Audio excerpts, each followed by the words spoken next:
I was quiet. So he said, see, you tell me now. If you don't want to get married, you tell me now. I said, no, Swami, I will do whatever you say.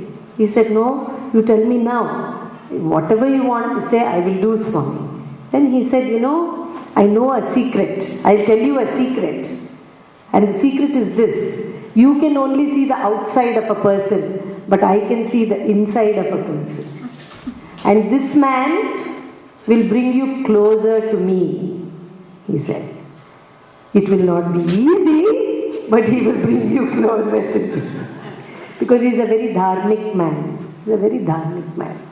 So in my life, he has been the constant reminder. So if you truly want to progress spiritually, God will provide that opportunity. It may be in the form of a husband, it may be a form of a friend, it may be in the form of the most difficult bhajan singer in your center. Somebody will come in some way to remind you of Swami all the time. But you must want it.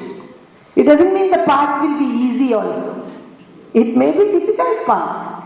But if you truly want to progress spiritually, he will send the right person. So that is how he will bring himself into our life. He will bring himself into our life if we want it. I have found that in my life. Even for small things, for very small things, he will take care of us. Very, very small things. I remember when I came to the US, it is not a spiritual thing even, just a traditional thing. I came to the US with 2 suitcases like many of us have come.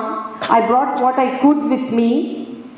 And 1 week after I had arrived in Washington DC, an elderly couple who were good friends of my parents visited us in our apartment. We were in a small 2-bedroom, 3-bedroom apartment in Gaithersburg, and they called us. They were visiting their daughter, and they called me up and said, Geeta, we want to see you having come all this way.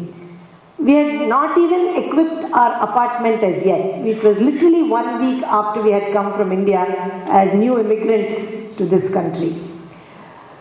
I come from a traditional household. When the elderly lady came to our house, I wanted to give her kumkum and some sari or something, as a part of our tradition.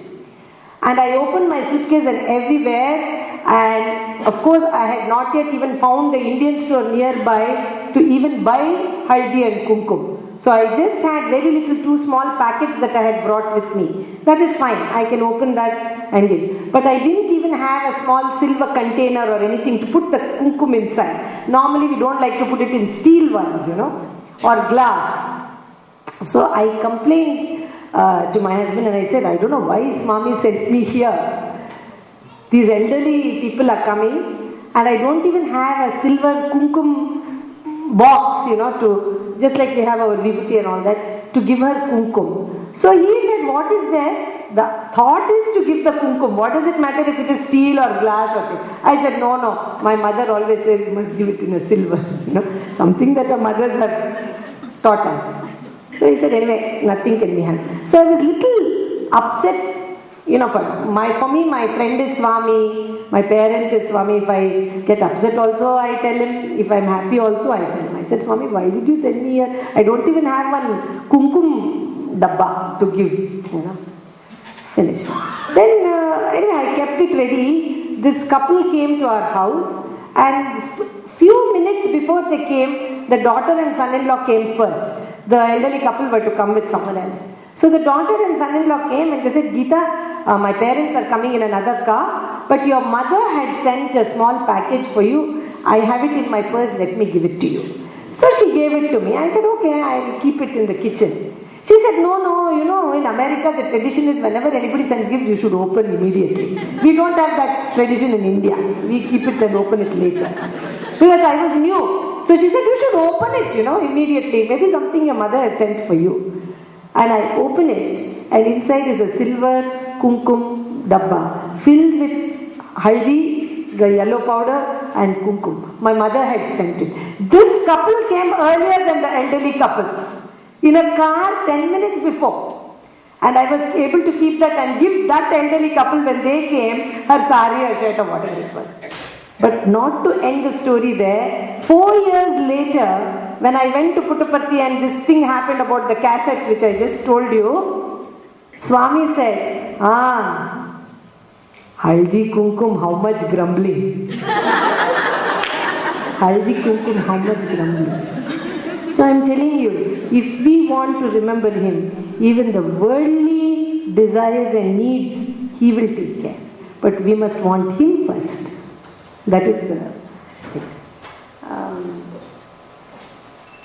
what was the next? Swami is the greatest teacher. In your humble view, what in his teaching style, what is his teaching style and how can we incorporate it to be good teachers and parents? Swami is the greatest teacher. In your humble view, what is his teaching style and how can we incorporate it to be good teachers? And Swami's teaching style, if one could call it that, is very simple, loving and humorous also.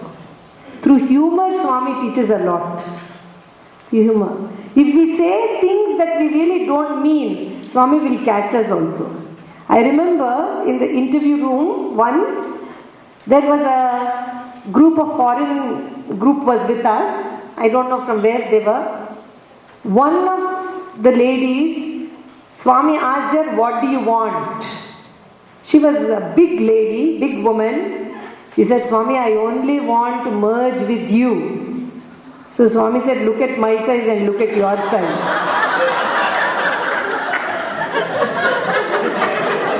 I will explode, he said.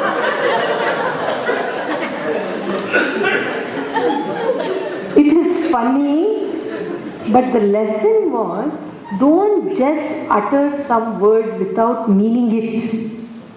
Because if he says, yes, stand up, ready, leave your body, I will take your soul. Are we ready to do it? We'll say, not today, Swami. My college, when my son finishes his college and gets married, I will come. That much time you give me, we will say. Because we don't mean it. If Swami says, come now today, leave your husband, children, wife, grandchildren, job, mansion, cars, come. Are we ready to do it? We'll say, just wait. Let me think about my prayer again. One more prayer. Let me finish all my responsibilities. How can I come, Swami? I have still small children. But if you want to merge with God, there is no question of age and time. You should be ready anytime. Should be ready anytime. Doesn't matter how old you are or how young you are. Swami doesn't have time and body consciousness and space. To him, young child and old man, everybody is the same. So, we have to mean what he says. So he teaches with humor. He teaches beautifully in a very simple way but very thought-provoking. All the great Vedic scriptural truths, he puts it in the simplest of words that anybody, even children, can understand. I love this one. There was another lady with us in one other interview. Her name was Joy. Swami asked her in the interview room, what is your name? My name is Joy, she said. Oh, what does that mean? Swami asked. She said, happiness. Swami said, no. Then she said, bliss. Swami said, no. She went on giving many synonyms for the word joy. He kept saying no. Finally, that lady said, while we are all saying, okay lady, just tell him you don't know. How many words you want to tell him? Everything he's saying no. Finally that lady said, I don't know, Swami, what does it mean? He said, how do you spell? J-O-Y, she said. Jesus first, others next, yourself last. J-O-Y. Jesus, God first in your life. Others next, be unselfish, community service, whatever you may think. Yourself last. Put your ego last. What a beautiful, profound saying. If we practice this one thing, we will see him right here in this chair. I can tell you that. If we practice intensely, we will see him here. That is the thing. So his style of teaching is so simple, thought-provoking, humorous. So we also, if we want to teach our children, have to adopt the same way. No use going on giving long lectures. We have to first of all practice. And then of course the main thing, we have to practice what we say. If that is not there, nothing will happen. That is why Swami says, my life is my message. I don't think any of us have the courage to say that. How can we say that? But Swami can say it. My life is my message. Because everything that he has asked us to do, he has himself done it. If he says, you be punctual, he has been punctual. If you tell him, this is the time. Only now, as the body is becoming frailer, he has said his say. Now he wants us to practice. But you see, throughout his life, whatever he has said, serve other people. He has served the village that he was born in. He said, respect your parents. Whatever his mother's desires were, he fulfilled it in his lifetime. His mother asked for water. His mother asked for help for the people in Puttaparthi. His mother asked for education for the village. He brought super specialty hospitals, doctors, eminent doctors from the world to serve those villages. Eminent teachers. I know our own centers and people from the US, wonderful, talented people going there to Puttaparthi and teaching those students over there. And water, you have all seen many videos. I don't even have to go into it. Whatever he has said, he has done it. He says, you love all, serve all. You see, even people who have written any kind of thing about Swami, he has entertained them, talked to them, loved them and sent them. Whoever they may be. So, first of all, we have to practice it. Secondly, we have to be very simple in the way we convey our ideas to children. We have to try to do it with humor. I'm sure if you look at Swami's life, you will find many highlights which you can inculcate or which we can all inculcate into our daily lives and incorporate it to become good teachers and good parents. I told you the experience of Kamavadani Garu, how Swami showed me, a young teenage girl, how Swami, before going to the governor's house for lunch, brought this elderly man and made sure he had eaten before. Made sure that whatever his traditional practices were, which was taking a bath and doing his 1008 Gayatris, all of that Swami took care. You've all heard of me tell you, I think in the retreat and other places, the story of Konamma, whom he drove in my father's car from Puttaparthi to Bangalore over all the roads so that she can get her appendix removed because there was no hospital in Puttaparthi. So, Swami practices whatever he has told us to do. In your experience, as teacher and parent, what is the best way to motivate children to attend SSC classes and what should be the approach to encourage their participation? We had a very lively discussion while coming here with my sons. My sons were saying that if we want SSC children to attend the classes, the teachers have to be motivated and inspiring, make the class interesting, make it lively, make it so wonderful that the children will want to come. We all agreed with everything he said, but I said to him that the basic ingredient necessary in a teacher, in a guru, is love for the child. If that is there, they may not have too much knowledge, they may not know too much about many things, but they will still attract the children. But no doubt, as gurus and as center members, we have to motivate our children to come. But the parents again play a big role, I think, in motivating the children at home also.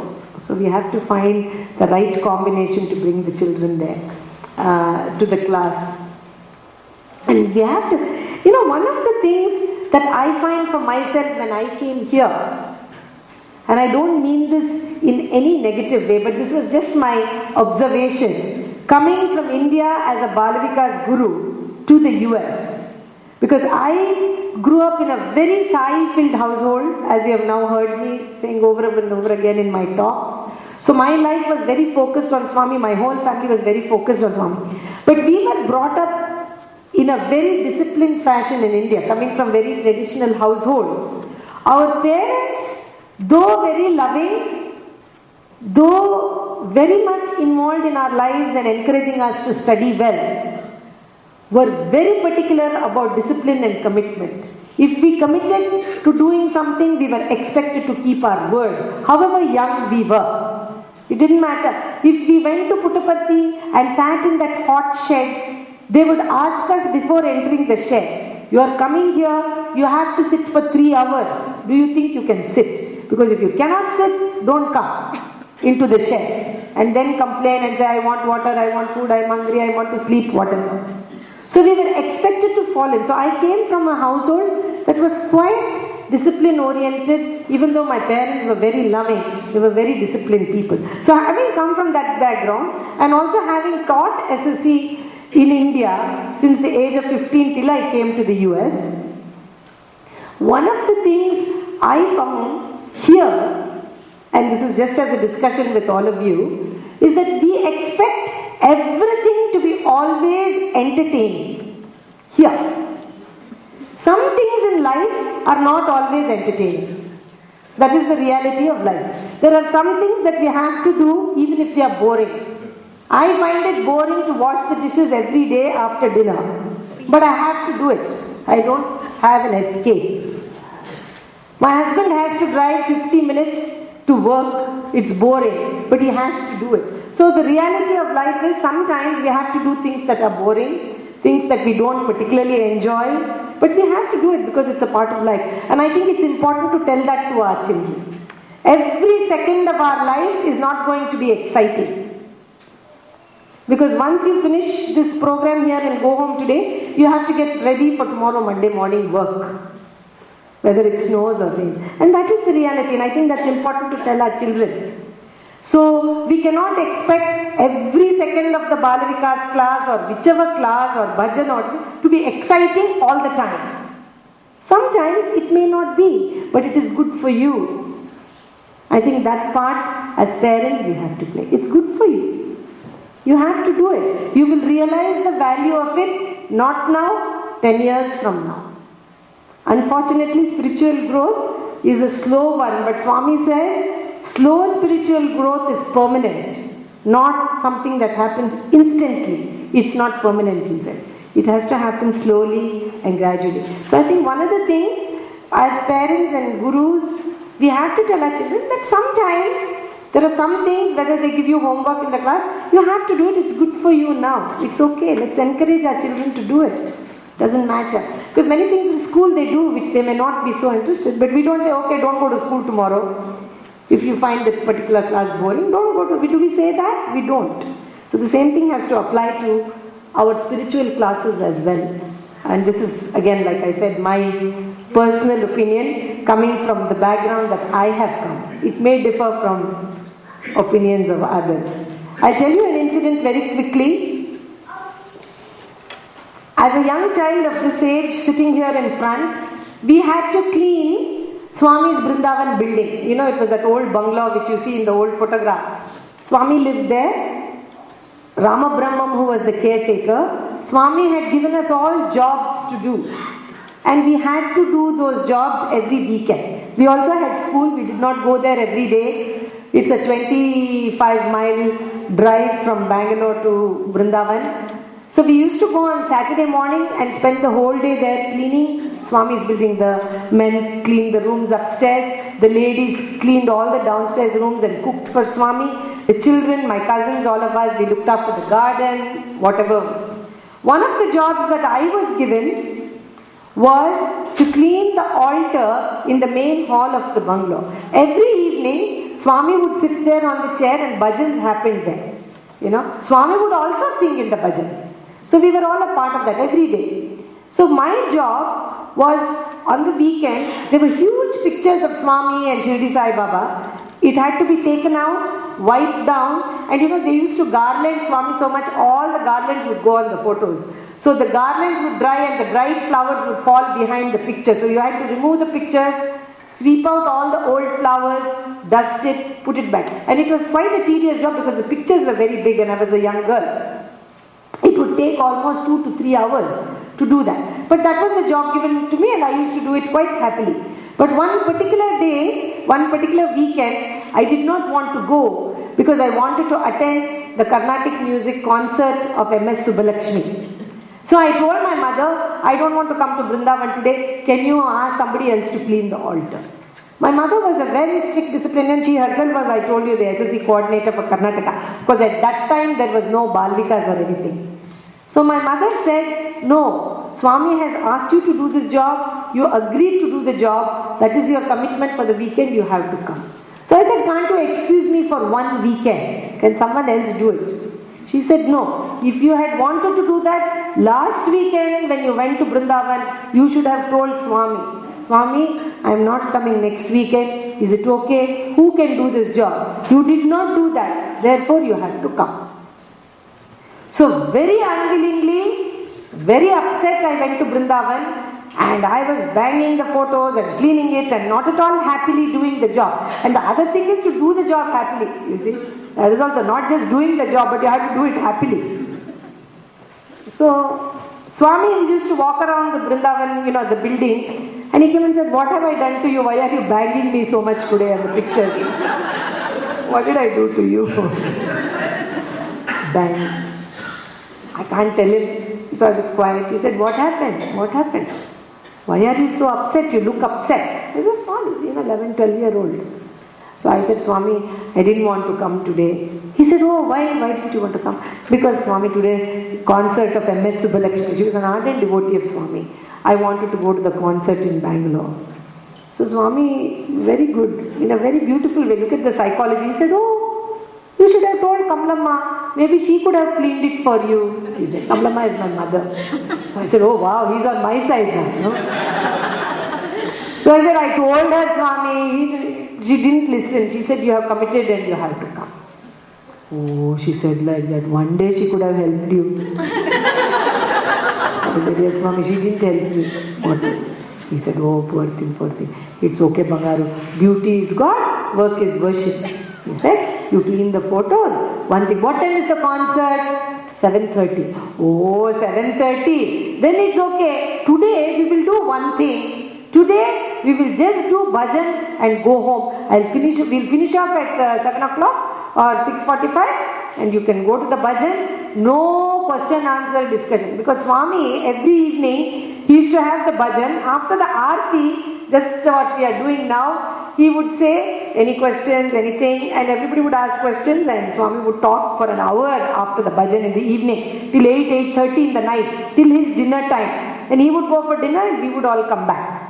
So he said, today no question. Oh, I was thrilled. No question answer session. If we finish off bhajan at 6:45, I can still 45 minutes reach the concert hall. So my cousins were the singers. So I said, hey, you guys, everybody sing short bhajans, 4 lines. Don't start Manasa Bhajare, Guru Charanam. All these long bhajans, 3 speeds, 2 speeds, don't. 4 lines, Ram Ram Bhajan Manai, no? Sing. They said, why, what happened? We can finish at 6:45. Swami has said no question and answers, we can go. But Swami's question and answers are important. Swami is here every day in Vrindavan. Subbulakshmi comes only once a year. What is that? See, now I look back at those days and think, Swami is not coming in the mornings. Swami is not coming in the afternoons. Swami may, and I think those were the days we used to say, Swami is here all the time. I want to listen to the concert. See how we take him for granted in our lives. How we take him. So, sure enough, we all sat down. Bhajan went on. These people also sang. Aarti is over.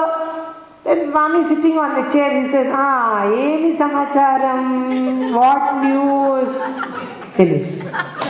No concert. Because what news means all these ladies, my aunts and uncles, Swami, this problem, that problem, everything will happen. And all the problems are worldly problems. Usually nobody wants to talk about spiritual issues. So, what is this? These people, why the Swami said you can go home, he started. Then suddenly in the middle of this discussion, we are looking at the clock. I am also looking at the clock. Very conveniently placed there, 5 minutes to 6. So, then suddenly Swami got up, said, wait 1 minute, went inside the house, went to the main hall, went to the main veranda where the guests used to come for Swami. And Swami had gone for about 5 or 10 minutes. Then he walks in with Subbulakshmi, the violinist, the mridangist, everybody. He brings, Subbalakshmi, enna? He asks her, today you were supposed to give a concert in Bangalore, I believe it was in the paper. How come you have come here for my darshan? No, Swami, there was a printing mistake in the newspaper. The concert is tomorrow. Oh, I see. You see, this poor girl, he shows me, wanted to come. She was very upset because she had to clean my pictures instead of your concert. Instead of your concert. And you won't believe, my friends. That's why I said with confidence I can tell you.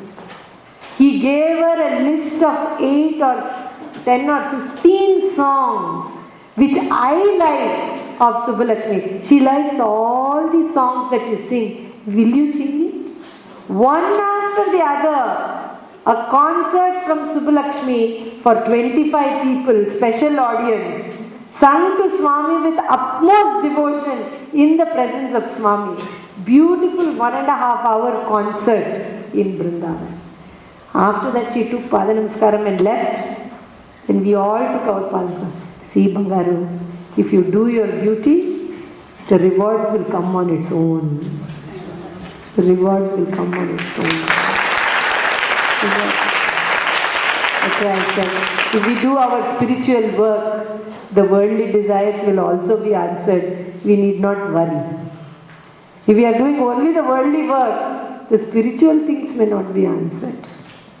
But when we do Swami's work, whether it is seva, whether it is attending the center, whether it is taking your children to Bal Vikas, the worldly successes will automatically come. In your humble view, how do we discipline with love a child who repeats the same mistakes? I don't know if I am eligible to talk about this. Because I was a strict disciplinarian in my own home. Certainly, we want to tell our children with love. But Swami also says that with the children, when they make mistakes, the parents have to be strict with them. The flip side of love is also discipline. If you just give love without discipline, that love will be misused. The discipline is given because you love the child. Because you love the child, you have to discipline them. So each family, I am sure, has its own parameters and their own ways of dealing with their own children because they know their children best. So I cannot tell how each one of you should look after your children. But I am sure, as a general viewpoint, Swami says, I can tell you that discipline is given to children only because we love them. And if it is not there, then there will be problems. There will be problems. Of course, this goes with all the rest of the things which says parents themselves have to be role models, parents themselves have to be, and we are all in that process. None of us are perfect parents, none of us are perfect adults. And when we make a mistake, the children will definitely point out. How come you told me that and you yourself are doing? I know my children tell me so many times, Mommy, you keep telling us don't talk so much, but you are on the phone all the time. They tell me that. And I have to say that yes, you are right, maybe I need to reduce what I am saying. Because Swami also says when you talk too much, sometimes you talk things that you should not talk also. Unnecessary things also. So, first we have to practice, that's the first thing. Second, we have as parents and as adults a responsibility to the society that we live in. Therefore, we have to discipline our children. It is very important for them because when they grow up, they will also. My children tell me now that they were happy that I disciplined them. I don't know. Thank you very much. It's 6 o'clock. It is time to relieve Swami of his duty also. Thank you very much for having our family here with you today and giving us such a lovely 4 hours of Sai Namasmarana. Thank you. Thank you.